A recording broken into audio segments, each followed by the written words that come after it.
হ্যাঁ, আমি মিস করি ফেলে আসে সেই স্কুল লাইফ। মিস করি ওই নির্দিষ্ট অ্যালার্মের শব্দ, যেই অ্যালার্মের শব্দে ঘুম ভেঙে স্কুলে যাওয়া লাগতো। মিস করি বাড়ি থেকে অলিগলি স্কুলের সেই পথ।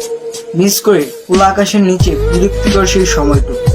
মিস করি স্কুলের সেই ইউনিফর্মটি। মিস করি আবার টিফিনে ভাগ বসানো সেই বন্ধুগুলাকে, যাদের ছাড়া স্কুল লাইফটা কল্পনাই করা যেত না। মিস করি বেঞ্চে বসা নিয়ে ছোট ছোট সেই মারামারিগুলো।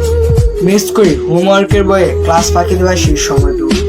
মিস করি স্কুল লাইফের সেই বৃহস্পতিবারটাকে, যে দিনটির জন্য 5 দিন অপেক্ষা করে থাকতাম, কারণ বৃহস্পতিবার আসলেই হাফ স্কুল এবং একদিন বন্ধ পাওয়া যেত। এখন বৃহস্পতিবার আসে ঠিকই, কিন্তু আগের মতো সেই স্কুলিংটা পাওয়া যায় না। হ্যাঁ, আমি মিস করি স্কুল নামের সেই পরিবারটাকে, যেখানে প্রত্যেকটা শিক্ষক ছিল বাবা মা আর প্রত্যেকটা স্টুডেন্ট ছিল তার সন্তান। জানি চাইলেও আর সেই পরিবারে যাওয়া সম্ভব না। লাইফের সবচাইতে বেশি সময়গুলো হচ্ছে স্কুল লাইফে কাটানোর সময়গুলো, যা এখনো হাজার ইচ্ছে করলেও ফিরে পাওয়া সম্ভব না।